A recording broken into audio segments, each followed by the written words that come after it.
नमस्ते मेरे प्यारे बच्चों। कैसे हैं आप सभी। आशा करता हूँ सभी आप बहुत बढ़िया होंगे। आज हम फिर मिले हैं इलेक्ट्रोकेमिस्ट्री के पार्ट 2 के साथ। जिन्होंने पार्ट 1 अटेंड कर लिया होगा बहुत अच्छी बात है, नहीं किया तो अटेंड करिए। इस चैप्टर के हम नीट के पर्सपेक्टिव से दो पार्ट में डिवाइड किया हमने इस चैप्टर को। पार्ट 1 हमने इसके पहले देख लिया था और अभी आज हम देखने जा रहे हैं पार्ट 2 हमारा, ठीक है। पार्ट सेकंड हम देखने जा रहे हैं, पार्ट 1 हमने पहले ही कवर कर लिया था। तो पार्ट 1 में हमने कुछ जो इंपॉर्टेंट टॉपिक्स है वो कवर किए थे, उनके पीवाईक्यूज देखे थे। आज भी हम वही करेंगे। आज भी हम जो इंपॉर्टेंट फॉर्मूलेज है, क्योंकि पेपर में हमने देखा ज्यादातर फॉर्मूलेज आ रहे, थ्योरेटिकल क्वेश्चन कम आ रहे हैं, तो हम उन्हीं फॉर्मूलेज को आज देखेंगे एंड कंप्लीट करेंगे इस चैप्टर को पूरी तरह। आज ये लास्ट पार्ट है, सेकंड पार्ट है, ठीक है। और चलिए फिर स्टार्ट करते हैं इस चैप्टर को। मैं यहाँ से हटा देता हूँ। स्टार्ट करते हैं हम हमारे बेसिक टॉपिक से। सबसे पहले हमको जो पता होना चाहिए वो है रेजिस्टेंस एंड कंडक्टेंस, ठीक है। रेजिस्टेंस क्या होता है? रेजिस्टेंस होता है कि हमारा जो भी मेटल है, जो भी सब्सटेंस है, उसमें से हमारे जो फ्लो ऑफ इलेक्ट्रॉन है उनको कितनी बाधा आ रही है, कितनी अपोजिशन आती है, उसको हम बोलते हैं रेजिस्टेंस, ठीक है। Opposition to the flow of electric current, simple शब्दों में बोलूं तो opposition to the flow of electric current.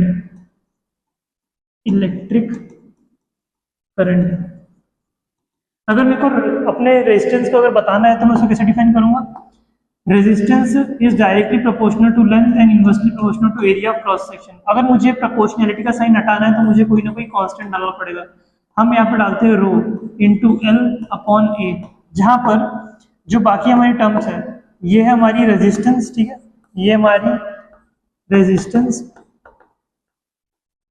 ये हमारे लेंथ, ये है area of cross section, and इसको हम बोलते हैं रेजिस्टिविटी, ठीक है।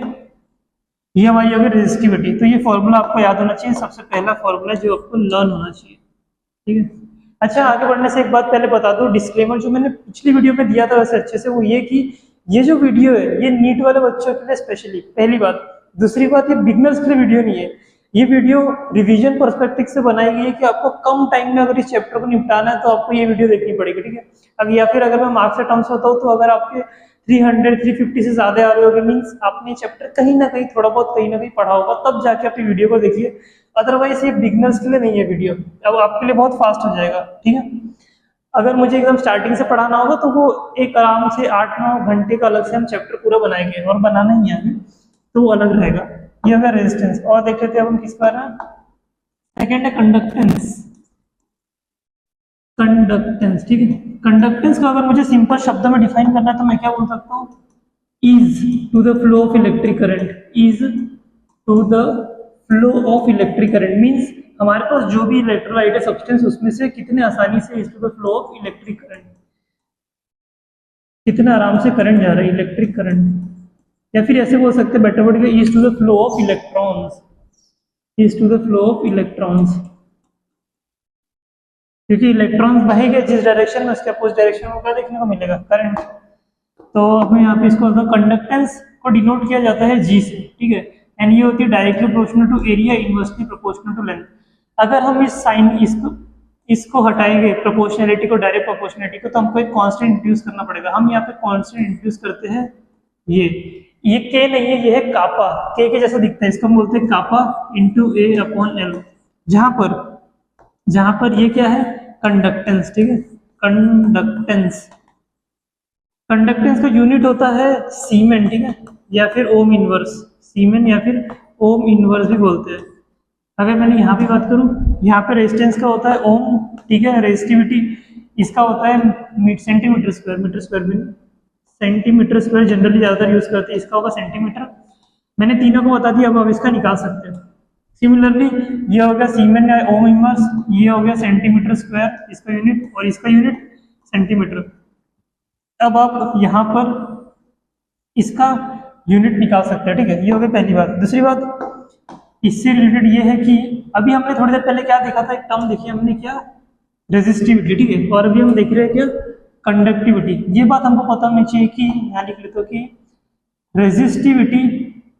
Resistivity is inversely proportional to is equal to one is reciprocal of conductivity. ये दोनों आपस में एक रेसिप्रोकेट करते हैं, ठीक है। Resistivity is equal to 1 upon conductivity, इस बात का ध्यान में रखना। सिमिलरली मैं ऐसा ही बोल सकता हूँ कि जो हमारी कंडक्टेंस होती है इट इज अपोजिट ऑफ किसका, रेजिस्टेंस, ठीक है। ये हो गया सेकंड, ये आपको रिलेशन पता होना चाहिए। ये छोटे मोटे रिलेशन बड़े हेल्पफुल होते हैं, काम आते हैं, ठीक है। ये हो गई वाली। अगले एक पॉइंट आपको ध्यान में रखना है, इससे थोड़ा सा साइड हटके है, वो क्या है कि यहाँ पे लिख देता हूँ सेल कांस्टेंट। सेल कांस्टेंट के बारे में आपको पता होना चाहिए। सेल कांस्टेंट, अगर मैं सेल कांस्टेंट की बात करूं, ठीक है, सेल कांस्टेंट, ठीक है, या वो होता है सेल कांस्टेंट। सेल कांस्टेंट को डिनोट करते हैं जी स्टार से, ठीक है। ये हो गया cell constant and it is equals to L upon A. अभी एल अपॉन ए क्या होता है, देखो जैसे कि हमारे पास अगर कोई सेल है, ठीक है, उसके अंदर दो प्लेट होती है, ये पहली प्लेट और ये दूसरी प्लेट, ठीक है, ये दो प्लेट होती है। तो दोनों के बीच का जो डिफरेंस होगा, मीन्स दोनों के बीच का डिस्टेंस होगा, वो है एल एंड ए क्या है, इसका एरिया ऑफ क्रॉस सेक्शन, ठीक है। मीन्स ये जो एक प्लेट का एरिया है ना, वो area of cross section and in दोनों के बीच का डिस्टेंस है, वो है यहाँ पे एल, ठीक है। यहाँ पे लिख देते हैं, ठीक है, distance between plate, distance between plates. एक मिनट, यहाँ पे ना कंजेस्टेड हो जाएगा, इसको हल्का सा इधर ले लेते। अब लिखते हैं यहाँ पे डिस्टेंस बिटवीन प्लेट्स, ठीक है, ये दोनों प्लेट्स के बीच का डिफरेंस, और ये क्या है, area of cross section of plates, ठीक है। ये हो गया। ये जो एल अपॉन ए है, इसका अपन और थोड़ा सा मॉडिफाई करके हम ये भी पहुंच सकते हैं यहाँ तक कि अगर कलर चेंज कर दीजिए वापस, अगर मैं इसकी बात करूँ तो जो जी हमारा स्टार है, मीन सेल कांस्टेंट, इसको मैं ऐसे भी लिख सकता हूँ K into R, where K is known as conductivity and R is resistance. ये वाला फॉर्मूला भी आपको याद होना चाहिए, ठीक है। ये हो गया बॉक्स, इसलिए मैंने बॉक्स बना दिया सो दैट आप हाईलाइट इसको आराम से देख सको। ये हमारे cell constant is equals to length upon area means distance between plate, और यहाँ पे एक और फॉर्मूला सेल कांस्टेंट का equals to K into R, where K is known as conductivity and R is the resistance. And if you have to derive this formula you can simply rearrange all these formula and try to put here, you will get this formula. Okay, I am not giving here the derivation of this formula. Yes, ये हो गया cell constant. अब इसके बाद हम देखते हैं एक नई टर्म जो कि इस चैप्टर में बहुत प्रचलित है, वो है हमारी मोलार कंडक्टिविटी। मोलार कंडक्टिविटी तो अभी हमने देखा, ठीक है। मोलार कंडक्टिविटी क्या होता है? मोलार कंडक्टिविटी का मीनिंग होता है, कंडक्टिविटी मींस मान लो हमारे पास एक बीकर है, ठीक है, उसमें कुछ तो ही वॉल्यूम है, हमें नहीं पता कितना है, उसमें हमने 1 मोल इलेक्ट्रोलाइट को डाला। फॉर एग्जांपल मेरे पास एक बीकर है, एक मेरे पास जो घर पे नहाने वाला टब होता है ना, समझ लो हमारे पास वो है, उसमें मैंने 1 मोल NaCl डाला। कितना? 1 मोल NaCl, उसको डाला और मस्त डिसोल्व किया, बहुत अच्छे से डिसोल्व किया। वो NaCl डिसोसिएट होगा, बहुत अच्छे से डिसोसिएट होगा, ठीक है। अब मैं उसमें अगर कंडक्टिविटी को मेजर करता हूँ, ठीक है, तो उसमें जितनी कंडक्टिविटी आएगी उसको हम बोलते हैं molar conductivity, means conductivity due to 1 mole of electrolyte. Simple शब्दों में conductivity due to 1 mole of electrolyte, due to 1 mole of electrolyte. 1 mole electrolyte के कारण जितनी कंडक्टिविटी आती है उसको हम बोलते हैं मोलार कंडक्टिविटी। मोलार कंडक्टिविटी को हम डिनोट कैसे करते हैं? मोलार कंडक्टिविटी को डिनोट करते हैं लैम्डा m से, ठीक है। लैम्डा m, ये कैपिटल लैम्डा है, ठीक है, आपने स्मॉल लैम्डा ज्यादातर देखा होगा, ये है capital lambda. Capital lambda m is equals to k for conductivity upon c into 1000, ठीक है। ये इसका फॉर्मूला है, ध्यान में रखना, ये इसका फॉर्मूला है। और अगर मैं इसका यूनिट की बात करूं, इसका जो यूनिट आता है वो रहता है सीमेन सेंटीमीटर स्क्वायर मोल इनवर्स, ठीक है, ध्यान में रखना। ये सी फॉर क्या है यहाँ पे? Concentration, C for concentration. ज्यादातर ये होता है मोलैरिटी में, ठीक है, जनरली मोलैरिटी में ही देखने को मिलेगा आपको। उसके बाद कंडक्टिविटी तो इसके पहले हमने देख चुके हैं। ठीक, ये हो गया मोलार कंडक्टिविटी। इसके नीचे एक लाइन लिखी जाए कि मोलार कंडक्टिविटी, एक लाइन पता होना चाहिए जिसको हमको पढ़ना है कि एट इनफाइनाइट डाइल्यूशन, या मैं कहूँ एट जीरो कॉन्सेंट्रेशन, या स्लैश डालता हूँ at zero concentration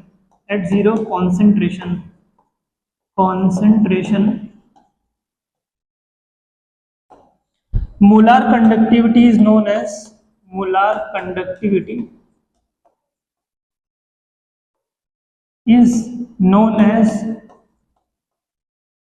limiting molar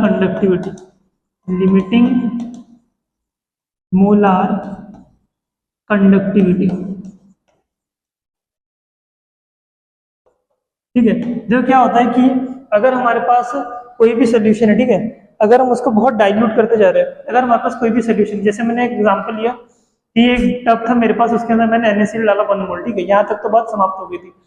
पर अगर मैं जो टब में पानी है उसको बढ़ाती जा रहा हूँ, मीन्स हम क्या कर रहे हैं, उसको डाइल्यूट करते जा रहे हैं, पानी डालते जा रहा हूँ।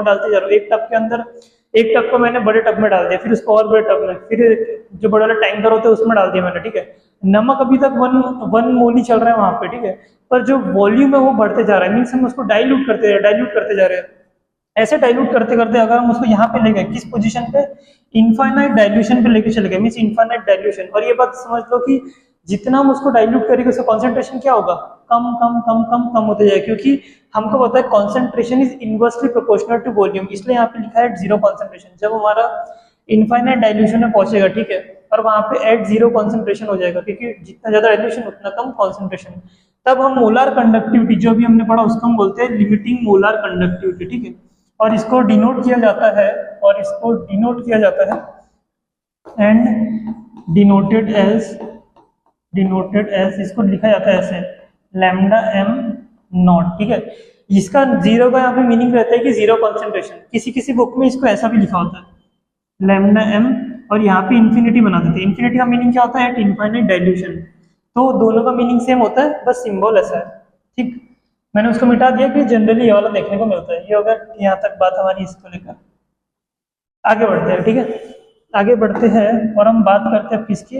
अभी हमने क्या देखा, कंडक्टिविटी, ठीक है, मोलार कंडक्टिविटी,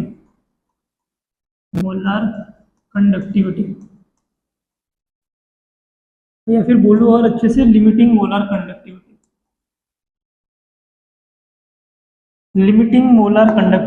हम इसको ना, हमको दो इसमें पढ़ना है। सबसे पहले किसमें, स्ट्रॉन्ग इलेक्ट्रोलाइट में, देन फिर वीक। स्ट्रॉन्ग इलेक्ट्रोलाइट का मीनिंग क्या होता है, ऐसे इलेक्ट्रोलाइट जिसको अगर पानी में डाला गया है, फिर जिसको हम पानी में डाल के डिसोसिएट करते हैं तो वो बहुत आराम से बहुत ज्यादा एक्सटेंट में डिसोसिएट हो जाते हैं। जैसे एग्जांपल इसका बहुत अच्छा लगता है NaOH। अगर NaOH को हमने वाटर में डाला, ठीक है, और उसको डिसॉल्व किया, तो वो अगर उसके 100 मॉलिक्यूल हो गए तो 100 में से 98 या 99 डिसोसिएट हो जाएगी, मीन्स Na पॉजिटिव और OH नेगेटिव हमको देखने को मिलेगा। मीन्स ऐसे कंपाउंड जो कि, या ऐसे मॉलिक्यूल जो कि बहुत ज्यादा एक्सटेंट पे डिसोसिएट होते हैं, उसको हम बोलते हैं स्ट्रॉन्ग इलेक्ट्रोलाइट, ठीक है। यानी इसका अपोजिट ये है, जैसे कि एसिटिक एसिड, वो एक वीक इलेक्ट्रोलाइट है। वीक इलेक्ट्रोलाइट का मीनिंग होता है जो कि ज्यादा डिसोसिएट नहीं होते, मीन्स अगर मेरे पास CH3COH है, ठीक है, और इसको मैंने अगर पानी में डाला, ठीक है, तो ये ज्यादा क्वांटिटी में डिनोट नहीं होगी। अगर डिसोसिएट अगर इसके 100 मॉलिक्यूल है हमारे पास, तो समझ लीजिए कुछ ही हो गए, मैं नंबर नहीं लिख रहा हूँ यहाँ पे कुछ, पर कम मात्रा में ये डिसोसिएट हो गए। पर अगर हमारे पास एक स्ट्रॉन्ग इलेक्ट्रोलाइट है जैसे कि NaOH, और इसके हमारे पास अगर 100 है, तो ये 95 या 98 डिसोसिएट हो गए, ठीक है। ये बस एक समझाने के लिए आपका नंबर है, इट मे और मे नॉट बी ट्रू। बस बताने की बात क्या है कि आपको कि स्ट्रॉन्ग इलेक्ट्रोलाइट ज्यादा डिसोसिएट होता है और वीक इलेक्ट्रोलाइट डिसोसिएट नहीं होता, तभी उनके ऐसे नाम पड़े हुए हैं, ठीक है। ओके, स्ट्रॉन्ग इलेक्ट्रोलाइट की अगर मैं बात करूं, अगर स्ट्रॉन्ग इलेक्ट्रोलाइट के अंदर अगर हम इनफाइनाइट डाइल्यूशन की ओर जाते हो तो क्या होता है। देखो, अगर मैं यहाँ पे ग्राफ प्लॉट करूं, मैंने अगर यहाँ पे ग्राफ प्लॉट किया है और इसमें अगर बनाता हूँ, अगर मैं स्ट्रॉन्ग इलेक्ट्रोलाइट की बात करूं, ये यहाँ पे कॉन्सेंट्रेशन और ये है मोलार कंडक्टिविटी। अगर मैं यहाँ पे एक स्ट्रॉन्ग इलेक्ट्रोलाइट रखूँ, उसका कॉन्सेंट्रेशन यहाँ है, और मैं उसको डाइल्यूट करते जाऊंगा, ऐसे ये धीरे धीरे बढ़ते जाएगा। देखो, जैसे जैसे मैं डाइल्यूट कर रहा हूँ, क्या हो रहा है, कॉन्सेंट्रेशन कम होते जा रहा है, ठीक है। पर यहाँ पहुंच गया, देखो कॉन्सेंट्रेशन कम होते जा रहा है, और जो मोलार कंडक्टिविटी है वो देखो बढ़ता जा रही है, पहले कम थी अब ज्यादा हो गई, ठीक है। और ये जो पॉइंट आया है इसको हम बोलते हैं क्या, molar conductivity at infinite dilution, ठीक है। ये जो है स्ट्रॉन्ग इलेक्ट्रोलाइट का ग्राफ, इसके लिए इक्वेशन होती है एट, दूसरे रंग से लिखते हैं, eight infinite dilution,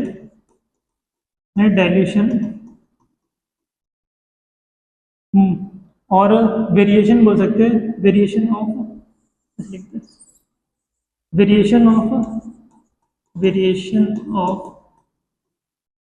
strong electrolyte, मैंने ये लिख दिया, strong electrolyte can be given by equation, इसके लिए एक इक्वेशन भी है यहाँ पर हमारे पास, molar conductivity is equals to molar conductivity at infinite dilution minus A root C, ठीक है। अगर आप ध्यान देंगे तो आपको कुछ ना कुछ ऐसा दिख रहा होगा, y is equals to minus M X और यहाँ पे आता है c, ठीक है। ये आपको याद आ रहा होगा, जहाँ पे इससे पता लग रहा है, देखो यहाँ पे एक नेगेटिव स्लोप देखने को हमको मिल रहा है, खैर। और एक्चुअल में ऐसा होता है, y is equals to M X plus C होता है, बट मैंने एम एक्स को इधर लिखा है क्योंकि हमारी एम एक्स वाली टर्म यहाँ पर आई हुई है, ठीक है। यहाँ तक हो गया क्लियर। इससे हमको ये लाइन मिल जाती है, इस लाइन की इक्वेशन हमको देखने को मिल जाती है, ठीक। यहाँ तक बात कोई इशू नहीं। इसमें हमको पता क्या करना है, मैंने लिखा है इसीलिए क्योंकि हमको इसके बारे में थोड़ा पता होना चाहिए। ये क्या है, where A is equals to constant, ये कॉन्स्टेंट है, ठीक है, कॉन्स्टेंट। अगर मैं इसके नेचर की बात करूँ, इट डिपेंड्स अपॉन, अगर मैं इसकी बात करूँ और थोड़ा यहाँ पे it's value depends upon, means इसकी वैल्यू डिपेंड करती है, depends upon nature of solvent, nature of electrolyte, ठीक है। अब नेचर ऑफ इलेक्ट्रोलाइट से मीनिंग क्या है देख लो एक बार, फ्यूल सेल बाद में। नेचर ऑफ इलेक्ट्रोलाइट से मीनिंग है हमारा, एग्जांपल से बताते हैं यहाँ पे।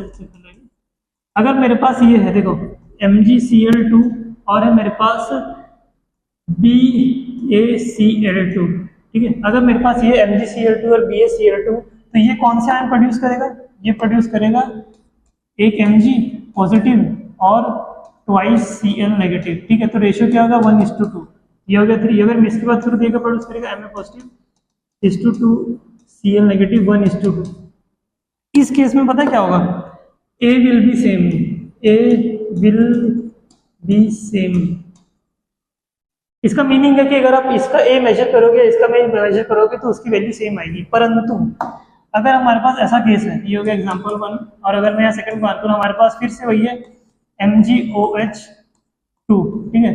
अगर हमारे पास MgOH2 है और हमारे पास है NaCl, अगर मैं इसके आयंस की बात करूँ तो क्या बनेगा, Mg2 पॉजिटिव और प्लस OH नेगेटिव। यहाँ पे कितने, 2 OH नेगेटिव। यहाँ पे मुझे OH लिखना चाहिए, OH नेगेटिव OH2, ठीक है। अब ठीक है, और यहाँ पे Na पॉजिटिव Cl नेगेटिव, इसका रेशियो देखो 1:1 और यहाँ पे क्या 1:2। तो इस केस में जो हमारा होगा, क्या कहते हैं, A will not be same, कहने का मीनिंग क्या है, कहने का मीनिंग ये है मेरा कि जब हमारे जो इलेक्ट्रोलाइट होंगे वो अगर सेम आयन प्रोड्यूस कर रहे होंगे, सेम रेशियो में प्रोड्यूस कर रहे होंगे, तो ए है हमारा जो कांस्टेंट है। अभी हमने जो देखा स्ट्रॉन्ग इलेक्ट्रोलाइट के केस में, वो हमको क्या मिलेगा, सेम मिलेगा। पर अगर वो दोनों अलग अलग आयन प्रोड्यूस करेंगे 1:2 के रेशियो, 1:1 के रेशियो में, तो ए सेम नहीं रहेगा। इस बात को ध्यान में रखना, वो ए के बारे में दिया हुआ है आपको, आपको पता होना चाहिए, ठीक। आगे बढ़ते हैं। अभी तक हमने किसकी बात कर ली, स्ट्रॉन्ग इलेक्ट्रोलाइट की। अब वीक इलेक्ट्रोलाइट के बारे में डिस्कस कर लेते हैं। सेकंड है वीक इलेक्ट्रोलाइट।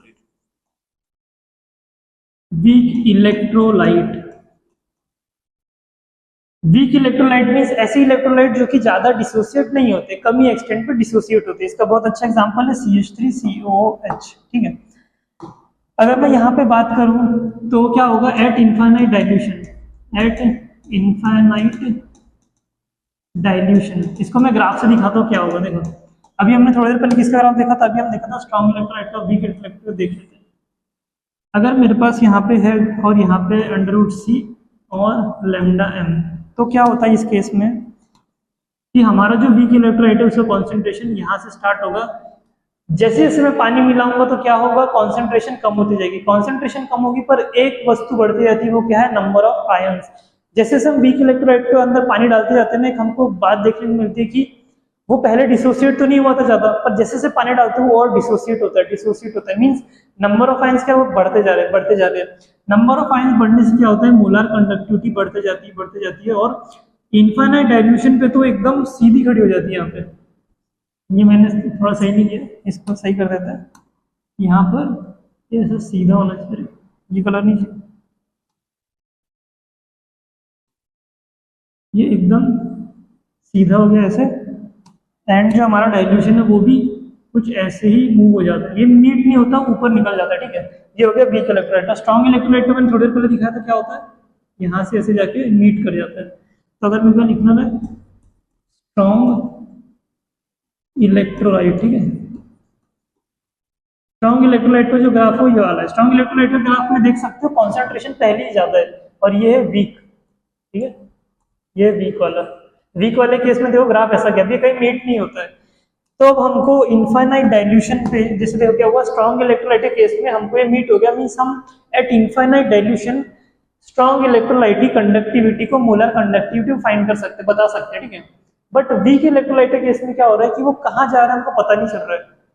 तो अब एक प्रॉब्लम आई कि एट इनफाइनाइट डाइल्यूशन हम इसकी मोलर कंडक्टिविटी को फाइंड कैसे करें। तो इस प्रॉब्लम से हम निकले थे एक लॉ की मदद से, ठीक है, एक लॉ की सहायता से। एट इनफाइनाइट डाइल्यूशन का मैंने ये लिख दिया, एक प्रॉब्लम से हम निकले थे, वो हमको निकाला था किसने, एक लॉ ने, जिसको हम बोलते हैं कोलरॉश लॉ, जैसे कोलरॉश लॉ, ठीक है। ये था हमारा लॉ फर्स्ट ऑफ ईयर, ठीक है। एक साइंटिस्ट उन्होंने एक लॉ दिया था, उन्होंने इस लॉ के अकॉर्डिंग उन्होंने क्या कहा था कि उन्होंने कहा था eight infinite dilution limiting molar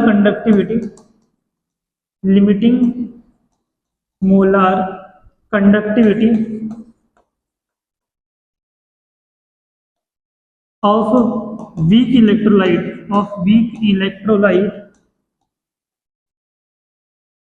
electrolyte will be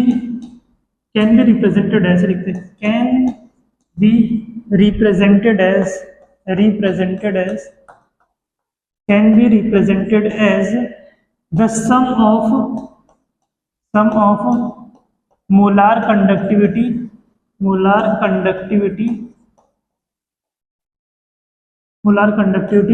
due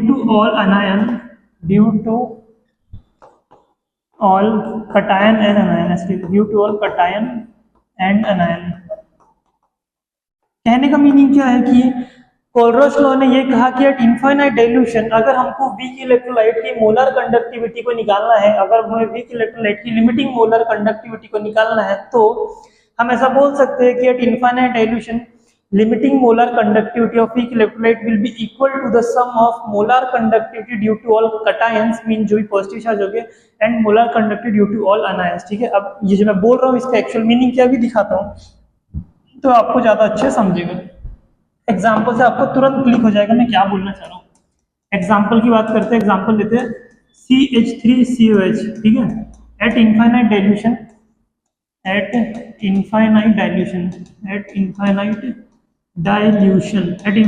क्या होगा, इसको हम ऐसे लिख सकते हैं, कैसे हम इसको ऐसे लिख सकते हैं, मोलर कंडक्टिविटी, यहाँ पे molar conductivity of CH3COH, zero का meaning at infinite dilution will be equal to limiting molar conductivity, small lambda से डिनोट करते हैं आयंस को, limiting molar conductivity due to CH3CO negative plus limiting molar conductivity H positive, क्योंकि हमें पता है CH3CO negative बनाएगा और H पॉजिटिव बनाएगा, तो ये हो गया, ठीक है। दूसरी बात, एक बात ध्यान रखने वाली है कि Kohlrausch law is not only limited to weak electrolyte, we can also use it for strong electrolyte, ठीक है। यहाँ पे मैं डाल देता हूँ, नहीं तो आप भूल जाओगे, यहाँ पे लिख देते हैं नीचे एक अच्छी लैंग्वेज में, क्या, this law is for both electrolyte, types of electrolyte, ठीक है, बोथ टाइप ऑफ इलेक्ट्रोलाइट। कौन कौन से दोनों? बोथ इलेक्ट्रोलाइट से मेरा मीनिंग है स्ट्रॉन्ग एंड वीक दोनों, ठीक है। यहाँ पे इस for both types of electrolyte, मतलब स्ट्रॉन्ग रहे कि वीक रहे, दोनों के में पॉलरेश लॉ यूज होता है। ये रहा एग्जाम्पल, ठीक है। इससे आप आराम से किसी का भी निकाल सकते हैं। देखो यहाँ पे कितने आराम से हम निकाल पाए इनफिनिट डाइल्यूशन। अगर हमको क्वेश्चन आया और बोला कि बताओ limiting molar conductivity of acetic acid, तो हमको बस इन दोनों को निकालना पड़ेगा, कैसे भी हमारा आंसर आ जाएगा, ठीक है। इसके जब मैं क्वेश्चन कराऊंगा आगे पीवाईक्यूज तो आपको ज्यादा अच्छे से क्लियर होगा, ठीक। अगर एक और एग्जांपल लेना मुझे, मैं ले लेता हूँ, जैसे कि मुझे NaCl का बताना है, तो एट यहाँ पे लिखते हैं NaCl, Na पॉजिटिव बनता है, Cl नेगेटिव बनता है, तो क्या आएगा Na positive plus lambda naught Cl negative, ठीक है। तो इस तरह से आएगा ये। और कुछ फॉर्मूले मेरे को जो हाईलाइट करना था ऐसा कुछ नहीं, ठीक है। यहाँ पे ग्राफ देख लेना बच्चों अच्छे से, और ठीक है यहाँ पे एक इक्वेशन भी अच्छे से ध्यान में रख लो, ये वाली, ठीक है। क्या पता पूछ ले किसी MCQ में, who knows? ठीक ठीक। अच्छा बच्चों, ये बात आपको पता है ना, ये जो लाइन का स्लोप है नेगेटिव है, ये पता लग रहा होगा देख के, ठीक है। और ये जो ग्राफ है ना, ये मैंने सिंगल बताया, और देखो इसी क्लास को मैंने यहाँ पे जोड़ के दिखाया, वीक भी दिखाया, स्ट्रॉन्ग भी दिखाया, तो इस बात से कंफ्यूज नहीं होना। यहाँ तक बात हो गई क्लियर। अब लिमिटिंग मोलर अभी और बताना मुझको, क्या बताना है देखो, अब कुछ पता होना चाहिए क्या। यहाँ पे डाल सकता हूँ terms related to weak electrolyte, terms ऐसे डालते हैं, इंपॉर्टेंट टर्म्स डालते हैं, या फिर ऐसे डालते हैं सीधा सीधा। पहला डालते हैं degree of dissociation, degree of dissociation. Degree of dissociation को डिनोट कैसे किया जाता है? अल्फा से, ठीक है। और इसका फॉर्मूला आता है, डिग्री ऑफ डिसोसिएशन का फॉर्मूला रहता है alpha is equal to molar conductivity at any concentration upon molar conductivity at infinite dilution. यहाँ पे लिख देता हूँ molar conductivity at any concentration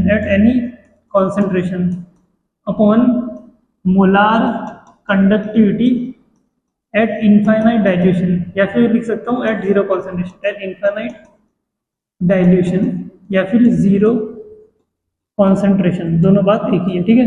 तो ये होगा डिग्री ऑफ डिसोसिएशन अल्फा, ठीक है। और कभी आपको पूछा, एक बात याद रखना कि ये यूनिटलेस होता है और इसकी वैल्यू हमेशा 0 से कम आएगी। अगर आपको कभी परसेंट पूछा रहा तो इसको ऐसे लिख देना, परसेंटेज अगर पूछा रहा तो आप इसको ऐसे लिख देना इंटू 100, ठीक है। अगर पूछा रहा तो ऐसा, परसेंट में पूछा डिग्री ऑफ डिसोसिएशन। सेकंड लिख लेते हैं, सेकंड टर्म उनको पता होना चाहिए, वो क्या थी इससे रिलेटेड, अच्छी, हाँ, dissociation constant, dissociation constant of weak electrolyte.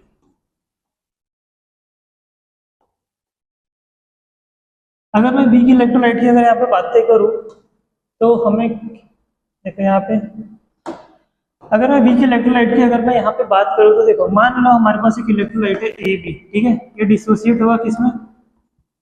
A positive plus B negative, ऐसे मान लो, ठीक है। तो इसको मान लो कि इनिशियल में इसका कॉन्सेंट्रेशन C था और इन दोनों का 0 था, अभी तक हमारा कोई भी डिसोसिएशन नहीं हुआ है, ठीक है। मान लो कोई डिसोसिएशन नहीं हुआ है, थोड़ी देर बाद हमारा थोड़ा सा डिसोसिएशन होता है तो C की वैल्यू थोड़ी सी कम हो जाएगी, C into 1 minus alpha.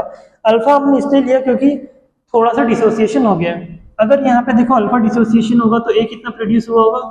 C into alpha, और B कितना प्रोड्यूस होगा? C into alpha.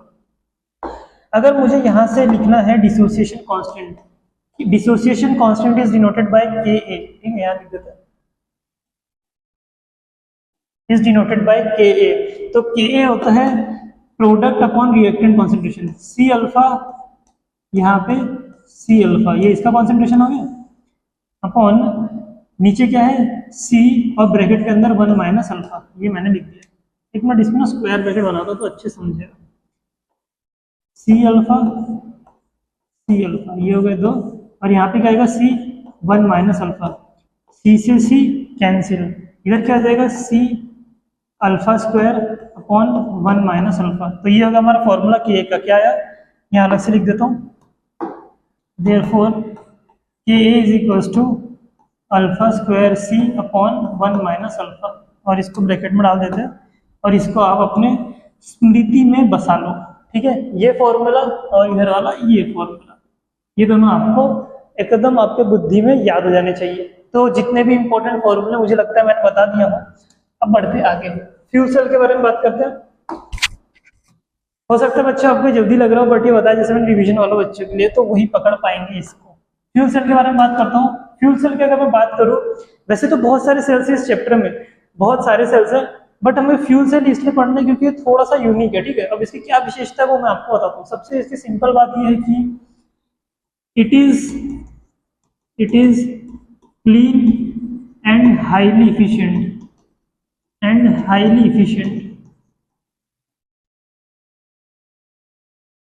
क्लीन का मीनिंग क्या है यहाँ पे कि भाई ये पोल्यूशन नहीं करता, ठीक है, नो पोल्यूशन। मैं अगर हाईली इफिशिएंट की बात करूँ तो इसकी इफिशिएंसी बहुत ज्यादा है, ठीक है। अगर मैं प्रैक्टिकली बात करूँ, प्रैक्टिकली 40 to 50% इफिशिएंट होता है, 40 to 50%। और थ्योरेटिकली बात किया जाए तो 70-80% इफिशिएंट होता है। फ्यूल सेल की अगर मैं बात किया जाऊँ, इसके अंदर देखो ऑब्वियसली सेल है, तो एक होता है एनोड, एक होता है कैथोड। कैथोड साइड में हमको देखने को मिलेगा, कैथोड साइड में हमको देखने को क्या मिलता है, O2, और एनोड साइड में अलग अलग हमको देखने को मिल सकते हैं। एक तो हम H2 देखने को मिल सकता है और CH4 भी देखने को मिल सकता है। तो ये हमारे रिएक्टेंट्स हो जाते हैं यहाँ पे, ये हो गए हमारे रिएक्टेंट, ठीक है। तो रिएक्टेंट ये सब हो गए, ये और ये। अब प्रोडक्ट क्या मिलता है इनसे हमको प्रोडक्ट क्या मिलता है, प्रोडक्ट्स हमको इसमें मिलते हैं। एक तो बहुत बढ़िया मिलेगा, इससे प्रोडक्ट पहला मिलता है H2O, पानी देखने को मिलता है हमको बाय प्रोडक्ट। सोचो किसी सेल का बाय प्रोडक्ट पानी है, इससे ज्यादा क्लीन क्या होगा, पानी देखने को मिलेगा। एंड ऑब्वियसली इलेक्ट्रिसिटी तो देखने को मिलेगी, इलेक्ट्रिसिटी चूंकि हम इससे ही बना रहे हैं, plus small quantity of heat भी देखने को मिलता है, ठीक है। ये बात को ध्यान में रखना।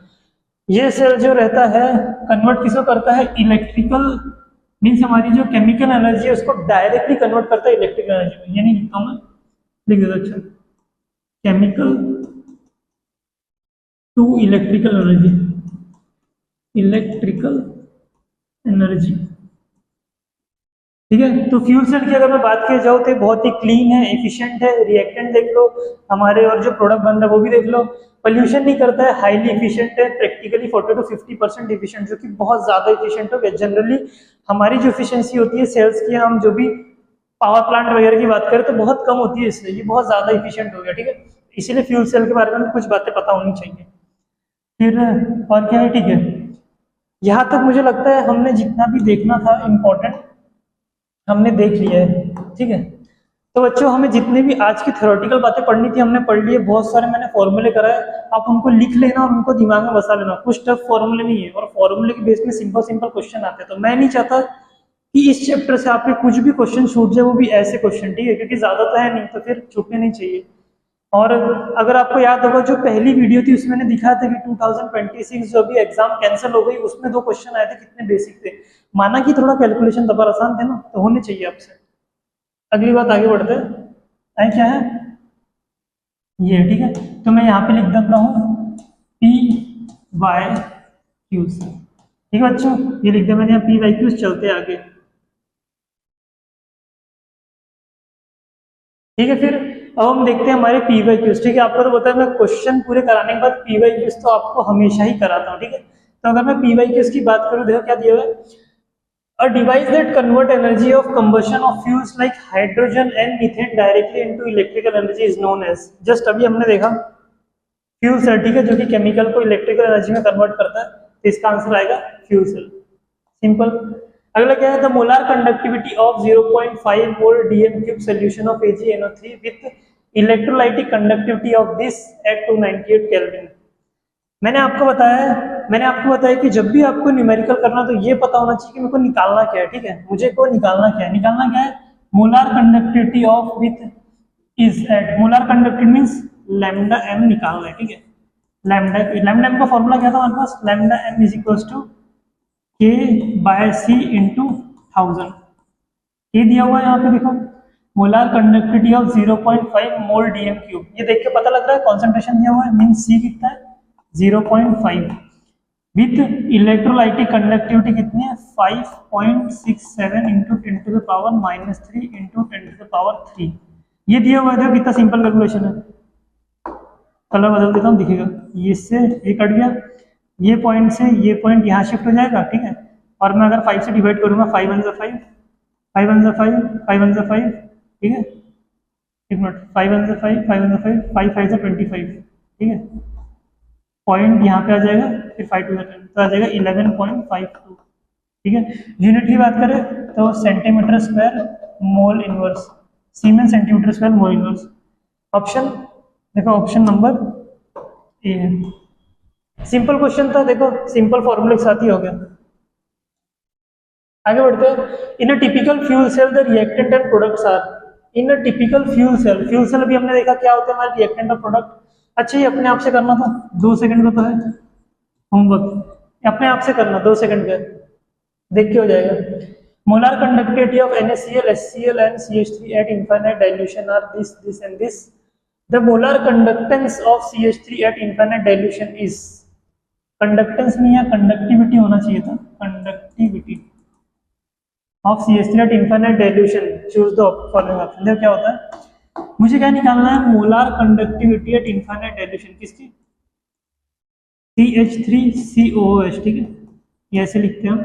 इसकी मुझे मोलार कंडक्टिविटी निकालना है इनफाइनाइट डाइल्यूशन, और ये किस किस की है, NaCl, HCl और CH3O ना। देखो क्या है, मुझे क्या चाहिए, मुझे बताओ, ये क्या है प्रोड्यूस करेंगे, ये प्रोड्यूस करते हैं CH3COO negative plus H positive. मुझको ये दोनों आयंस की कंडक्टिविटी चाहिए, ठीक है, तब जाके मैं निकाल लूंगा, क्योंकि हमारे पास ये लॉ, मैं कैसे बोल पा रहा हूँ, ये कोरिलेशन लॉ के कारण ये बोल पा रहा हूँ, ठीक है। ये लॉ के कारण मैं बोल पा रहा हूँ ये बात कि इसकी, क्योंकि एक वीक इलेक्ट्रोलाइट है तो इसकी मोलर कंडक्टिविटी इन दोनों के बारे में बदले में आएगी, मींस ये दोनों आएगी।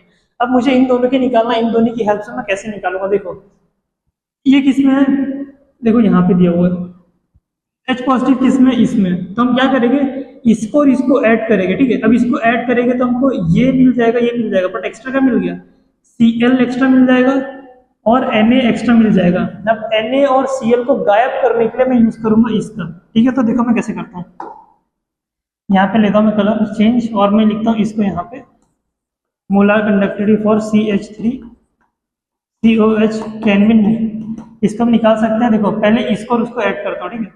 Molar conductivity of HCl plus molar conductivity of इसका CH3COONA, ठीक है, ये दोनों आ गया, ठीक है, minus molar conductivity infinite dilution of NaCl। अब मुझे एक बात बताओ, देखो ये क्या प्रोड्यूस करेगा, मैं शॉर्ट में लिखता हूँ, H positive plus Cl negative, ये प्रोड्यूस करेगा, ये करेगा CH3COO नेगेटिव, ये प्रोड्यूस करेगा प्लस Na पॉजिटिव, इसने प्रोड्यूस किया, माइनस ब्रैकेट के अंदर क्या आएगा, Na पॉजिटिव, ठीक है, प्लस Cl नेगेटिव। अगर मैं इस ब्रैकेट को माइनस से ओपन कर दूंगा, ठीक है, तो यहाँ पे क्या आ जाएगा, माइनस Na, और ये जो माइनस है ये भी कट जाएगा और यहाँ जाएगा माइनस, ठीक है। अब Cl से ये Cl कट जाएगा, ये Cl से ये Cl कट जाएगा, और Na पॉजिटिव से ये Na कट जाएगा, बचेगा कौन, केवल ये दोनों बचेंगे, molar conductivity due to H positive plus molar conductivity due to CH3COONA। इसका मीनिंग, अगर मैंने इसको सॉल्व कर दिया तो मेरा आंसर ये आ जाएगा, ठीक है। अगर मैंने इसको सॉल्व कर तो मेरा ये आंसर आ जाएगा। अब देखो ये वैल्यूज दी हुई है, इसको थोड़ा सा, ठीक है, अब मैं इसको सॉल्व करता हूँ, ठीक है। देखो ये और ये बरोबर आ गया, इसका मीनिंग अगर मैं इसको कर दूंगा तो मेरा काम हो जाएगा। अब उसकी वैल्यूज क्या है, इसकी वैल्यूज की अगर मैं बात करूँ, मैं यहाँ लिख देता हूँ, ठीक है। इसकी वैल्यूज की अगर मैं बात करूँ, यहाँ पर HCl की कितनी है, HCl मैंने पहले लिखा, ठीक है, HCl है कितना है 426.16, ये हो गया पहला HCl। NaCl कितना है, नहीं तो इसका क्या है, CH3ONA, इसका प्लस 91.0 सेकेंड, ठीक है, ये हो गया माइनस NaCl मीन्स माइनस 126.16। अगर मैं इसका सम और माइनस करूँ, देखो कितना आएगा, इसको करते, ठीक है, 426 प्लस 91, शॉर्ट में करता हूँ, ठीक है, 7115, 517 -126 1894 400 समथिंग आ रहा है, ठीक है 400। एक सेकंड, कुछ गलती किया क्या? हाँ देखो, अच्छा गलती किया यहाँ पे आएगा 8 9 और ये हो जाएगा 4, तो बचेगा 3। 390 किसके पास आ रहा है? देखो ऑप्शन नंबर डी। क्योंकि मेरे को ऑप्शन बहुत दूर दूर दिख रहे थे तो मैंने लास्ट के पॉइंट को हटा दिया, डायरेक्ट प्लस माइनस के, तो हमारा आंसर ये आ गया, ठीक है ऑप्शन नंबर डी। आसान था ये भी, आशा करते हो समझा दो। Molar conductivity of 0.007 molar acetic acid is this, what is the dissociation constant of acetic acid? Dissociation constant निकालना है। डिसोसिएशन कांस्टेंट का फॉर्मूला क्या है? K is equals to alpha square C upon 1 minus alpha, ये formula था। क्या दिया हुआ है क्वेश्चन में? सी दिया हुआ है, सी इज इक्वल्स टू 0.007। निकालना क्या हमको? अल्फा। अल्फा का फॉर्मूला क्या होता है? Molar conductivity upon molar conductivity eight infinite dilution. देखो एसिटिक एसिड दिया हुआ है, एसिटिक एसिड का फॉर्मूला क्या होता है? CH3COOH। हमको पता है वो क्या आयन बनाएगा? CH3CO नेगेटिव और H पॉजिटिव, तो हम इसको निकाल सकते हैं। देखो ये वाला लैम्डा की वैल्यू कितनी है? लैम्डा दी है क्या? हाँ दिया हुआ है, देखो यहाँ पे आ जाएगा 20, नीचे हम दोनों को प्लस कर देंगे, इन दोनों का सम, क्योंकि लैम्डा दिया हो तो इसको ऐसे लिख सकते हैं, lambda naught H positive plus lambda naught CH3COO negative, ठीक है। तो अगर मैं इसको सम करूँ तो कितना आएगा? 20 अपॉन 350 प्लस 50, 350 प्लस 50 कितना हो जाएगा ये? 20 अपॉन 400, 0 0 कैंसिल, 2 1 सा 2 इंटू 20। अगर मैं इसको डिवाइड करूंगा 1/20 को कितना आएगा? 0.05। 0.05 क्या है हमारा? अल्फा। पुट करते हैं इसमें 0.05 का होल स्क्वायर इंटू सी। सी कितना था? सी है 7 इंटू 10⁻³ ठीक है।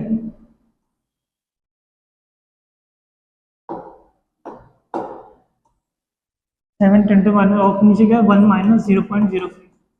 ये बहुत ही छोटी क्वांटिटी, इसको नेग्लेक्ट कर सकते हो। देखो इसका क्या आएगा? 25 इंटू 10⁻⁴ इंटू 7 इंटू 10⁻³ अपॉन 0.95। इसको इग्नोर कर सकते हैं आप, ठीक है। इसका आंसर क्या आएगा? 25 इंटू 7 कितना होता है? 25 इंटू 7